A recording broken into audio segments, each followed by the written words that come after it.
Subscribe now and press the bell icon. Never miss an update. Everyone, आज हम लोग एक इंटरव्यू सीरीज स्टार्ट करने वाले हैं अपने चैनल पर, जिसमें हम लोग जो सक्सेसफुल बिजनेसमैन हैं या स्टार्टअप हैं उनका इंटरव्यू लेकर अपने चैनल पर डालेंगे, ताकि जो भी अपकमिंग या बडिंग एंटरप्रेन्योर्स हैं या जो बिजनेसमैन बनने वाले हैं या बिजनेस स्टार्ट करना चाहते हैं वो उसको देख करके बहुत कुछ सीख सके और अपने बिजनेस को सक्सेसफुल स्टार्ट कर सके और चला सके।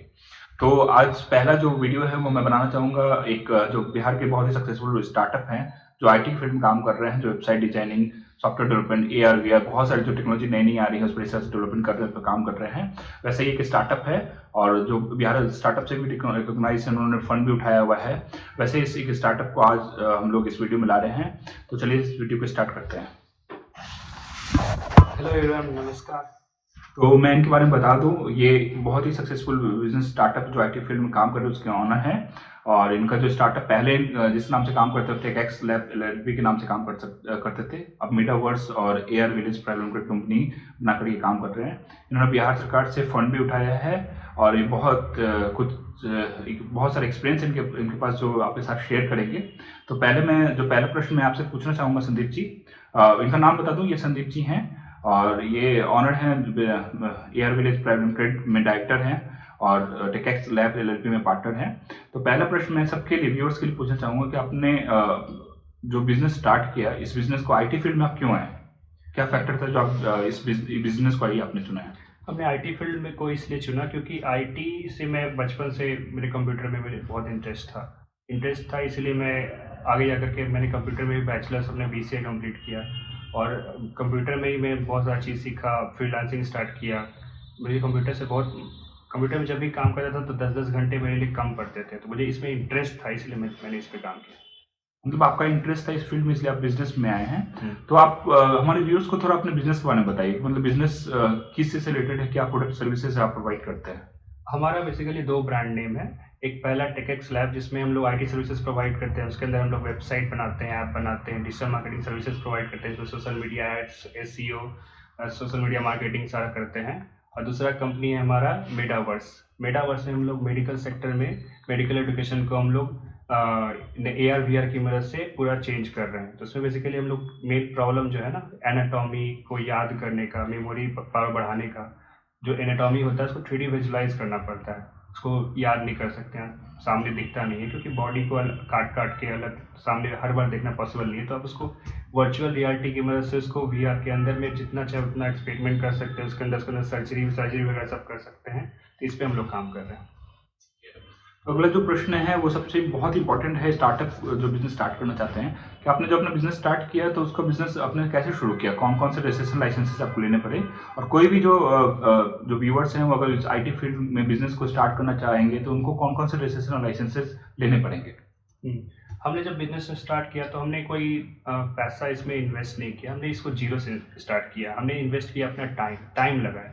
तो सबसे पहले स्टार्टिंग में हमने इसमें freelancing as a freelancer start किया। मेरे साथ एक और हमारे पार्टनर है नितिन तिवारी, उनके साथ मिलकर हमने, वो हमारे कोचिंग से फ्रेंड थे, 11th क्लास में हमने साथ में स्टार्ट किया।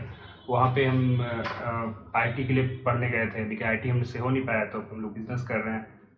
और तो इस तरह से आपने स्टार्ट किया। तो कौन से रजिस्ट्रेशन? जब हम लोग कंपनी रजिस्ट्रेशन के लिए देख रहे थे तो हमने गूगल पे सर्च किया, तो गूगल पे सर्च करते ही हमें टॉप पे एक मिराज बिजनेस सॉल्यूशंस करके आया। तो वहाँ पे हम लोग गए, उनसे बात किया, कंसल्ट किया, तो उन्होंने हमें सच बताया कि बहुत सारे कंपनी के टाइप्स होते हैं, उसमें आप LLP सबसे बेस्ट है आपका स्टार्ट करने के लिए। इसमें कम खर्च में आप कंपनी बना सकते हैं और कंपनी ऐसा काम कर सकते हैं। हमने LLP बना के स्टार्ट किया और रजिस्ट्रेशन के बताएं तो हमने एक LLP रजिस्ट्रेशन किया, फिर एक अपना उद्यम रजिस्ट्रेशन किया, फिर हमने अपना ट्रेडमार्क रजिस्ट्रेशन किया और स्टार्टअप इंडिया रजिस्ट्रेशन लिया। तो जैसा आप देख रहे हैं कि आप कोई भी बिजनेस स्टार्ट करना चाहते हैं तो पहले तो आप बिजनेस का रजिस्ट्रेशन करवाइए, चाहे वो प्रोप्राइटरशिप फॉर्म हो, पार्टनरशिप हो या LLP या कंपनी के रूप में। सेकंड में होता है जो बेसिक लाइसेंसेस रिक्वायर्ड होते हैं बिजनेस के लिए, software establishment license, trade license, MSME जो रजिस्ट्रेशन को उद्यम आधार रजिस्ट्रेशन बोलते हैं। और आपका जो ब्रांड है जिस नाम से आप अपने प्रोडक्ट एंड सर्विसेज को मार्केट करने वाले हैं उसको अपने रजिस्ट्रेशन ले लीजिए, ताकि दूसरे लोग आपको बिना आपके परमिशन के उसको यूज ना कर सकें। और जब अच्छे लेवल तक आप पहुंच जाए, एलएलपी से हमने स्टार्ट किया और अभी जा करके हम लोग प्राइवेट लिमिटेड किए। जब एक लेवल पे पहुंच गए, जब हमें बिहार गवर्नमेंट से फंड मिला, एक फंडिंग लेवल तक पहुंच गया, तब हम लोग जाके प्राइवेट लिमिटेड किया। हाँ, इन्होंने बहुत अच्छी बात बोली है। ऐसा होता है, देखने को मिलता है कि लोग पहले जब बिजनेस स्टार्ट करते हैं तो बहुत सारा पैसा इन्वेस्ट कर देते हैं, सीधा की कंपनी बना लेते हैं और काम स्टार्ट कर देते हैं। इन्होंने जो किया है, मैंने भी इनको स्टार्ट बताया था, पहले छोटे से स्टार्ट कीजिए। अगर आपके पास अकेले काम कर रहे हैं तो प्रोप्राइटरशिप बनाइए, अगर पार्टनर है तो पार्टनरशिप एलएलपी बनाइए, और काम करते करते करते आपको लगने लगे कि हाँ, बिजनेस में मेरा इंटरेस्ट है, मैं इसको कंटिन्यू करना चाहता हूँ, या बिजनेस मेरा अच्छा रिस्पॉन्ड कर रहा है, पैसा आ रहा है, तब आपको प्राइवेट लिमिटेड कंपनी या पब्लिक लिमिटेड कंपनी बना के काम करना चाहिए। तो इसके अलावा मैं अगला जो क्वेश्चन आपसे पूछना चाहता हूँ कि आपको जो इस बिजनेस को जब से आप कर रहे हैं तो आपको क्या क्या परेशानियां आई हैं और आपने उनका समाधान कैसे किया, कैसे उसको फेस किया है? जब मैंने इस बिज़नेस को स्टार्ट किया तो सबसे बड़ा प्रॉब्लम था कि बिज़नेस के बारे में मेरे को नॉलेज नहीं था, कैसे रजिस्टर होता है, क्या प्रोसेस होता है। तो इसके रिगार्डिंग हमारा हेल्प किया विराट बिजनेस सॉल्यूशंस ने। इसके बाद मेनली प्रॉब्लम होता है सबसे ज़्यादा ह्यूमन रिसोर्स कलेक्ट करने में, फंड में, और एक अच्छा टीम बनाने में, जो कि हमने जैसे जैसे बिजनेस स्टार्ट करके आगे बढ़ते गए तो चीज़ें धीरे धीरे करके सॉर्ट आउट होती गई। अब हमारे पास एक अच्छा टीम है, हमें गवर्नमेंट से फंड भी मिल चुका है, हम अभी वो एक अच्छे लेवल पर पहुँच चुके हैं। तो आपने जैसा मेंशन किया गवर्नमेंट से फंड मिला है, तो ये बहुत बड़ा ये रहता है कंसर्न, एरिया कंसर्न स्टार्टअप जो स्टार्ट करना चाहते हैं कि पैसे की जरूरत को कैसे वो पूरी करें। मतलब जो फंड जरूरत होता है, आपने कैसे उसका सामना किया? मतलब पैसे की जरूरत होगी तो आपने कहाँ से फंड उठाए हैं, या लोग जो व्यूवर्स है वो कहाँ से फंड उठा सकते हैं मार्केट से? स्टार्टिंग में तो सबसे बेस्ट फंड उठाने का जो तरीका जो कि है आपके कस्टमर्स, अपने कस्टमर से फंड उठाइए, उनको अच्छा सर्विस दीजिए, प्रोडक्ट दीजिए, ताकि वहीं से आप सबसे पहले पैसा उठा सकिए। उसके अलावा अगर आप अच्छा काम करते हैं तो गवर्नमेंट का स्कीम्स है बहुत सारा। जैसे हम लोग आईआईटी पटना में इंक्यूबेटेड है, बिहार इंडस्ट्री एसोसिएशन में इंक्यूबेटेड है, और एक आईआईएम काशीपुर में इंक्यूबेटेड है, और एक आई गुजरात में भी इंक्यूबेटेड था। आईआईटी पटना से हमें पहला एक निधि EIR एंटरप्रेन्योरशिप इन रेसिडेंस का एक फंड मिला। उसके बाद नेक्स्ट फंड हमें बिहार स्टार्टअप पॉलिसी जो 2022 की आई, उसके अंदर में हमने 10,000 लोग ने अप्लाई किया था, उसमें से टोटल 62 लोग सेलेक्ट हुए थे, उसमें हम भी थे, उसमें हमें फंड मिला 10 लाख का। तो इसके अलावा जो अगला जो क्वेश्चन है वो है कि आपके फील्ड में बहुत सारा कंपटीशन होगा, बहुत बड़े बड़े कंपनीज होंगी, तो उसका सामना आपने कैसे किया, कैसे आपने उसको टैकल किया कंपटीशन को? जब हमने कंपनी स्टार्ट किया तो बहुत सारे कंपटीटर्स हैं मार्केट में, बहुत सारे। हमने मेनली फोकस किया, देखा कि वो कैसे काम कर रहे हैं, उसमें बेहतर सर्विसेज हम लोग क्या कर सकते हैं। तो हमने सबसे पहले ये देखा कि वो जब कंपनी धीरे धीरे करके बड़ी हो जाती है तो उनका सर्विसेज धीरे धीरे कम होने लगता है, डाउन होने लगता है, पूरा होने लगता है। तो हमने देखा कि जब कंपनी को वेबसाइट बना के उन्होंने दे रहे हैं, लेकिन वेबसाइट बनने के बाद अगले महीने बंद हो जा रही है, एक साल बाद ठीक से फास्ट नहीं चल रही है, मेंटेनेंस सही से नहीं दे पा रहे। तो हमने इन चीज़ों पे वर्क किया, इन चीज़ों को ठीक दिया, कस्टमर सर्विस प्रोवाइड किया, टाइम पे कॉल उठाया। मेन सबसे ज़्यादा इंपॉर्टेंट था, आप कितना ही प्रॉब्लम में फंसे, कस्टमर का हमेशा आप अवेलेबल रहना चाहिए। तो गाइस देखिए, ये आप अगर बिजनेस स्टार्ट भी कर रहे हैं, आपके सामने बहुत बड़ी बड़ी कंपनी भी हो, तब भी आप उसमें से अपॉर्चुनिटी निकाल सकते हैं। बहुत बड़ी बड़ी कंपनी के साथ प्रॉब्लम क्या होता है कि वो सर्विस नहीं दे पाते हैं, क्योंकि उनको छोटे छोटे कस्टमर का सर्विस देने के लिए समय नहीं होता है। और जो छोटे छोटे जो कस्टमर है वो प्राइस को बहुत कम कर देते हैं, लेकिन सर्विस नहीं, क्वालिटी ऑफ सर्विस मेंटेन नहीं कर पाते हैं। तो आपको अगर कोई भी बिजनेस करने वाला है तो क्वालिटी ऑफ सर्विस और क्वालिटी ऑफ प्रोडक्ट पर ध्यान रखिए। आफ्टर सेल सर्विस पे कस्टमर के लिए आप अवेलेबल रहिए, उसको सपोर्ट देते रहिए, तो आपके कस्टमर धीरे धीरे लॉयल होंगे आपके लिए, और माउथ टू माउथ पब्लिसिटी होगी, आपके पास बिजनेस आपका ग्रो करने लगेगा। अगला जो क्वेश्चन है अभी ग्रो करने से ही रिलेटेड है कि आप अपने बिजनेस की मार्केटिंग कैसे करते हैं, या कोई भी जो स्टार्ट करना चाहे आईटी के फील्ड में, तो वो मार्केटिंग और ब्रांडिंग कैसे कर सकता है?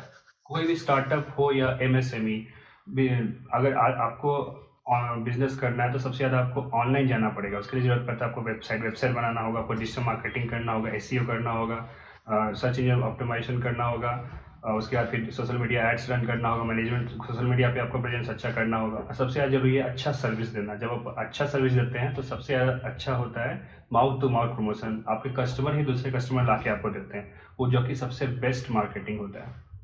इसका अगला क्वेश्चन जो मैं आपसे पूछना चाहूँगा, आपके जो कंपनी है, जो बिजनेस है, इसमें ऐसा क्या है जो दूसरे कॉम्पिटिटर में नहीं है, जिससे प्रभावित होकर कस्टमर आपके पास आते हैं?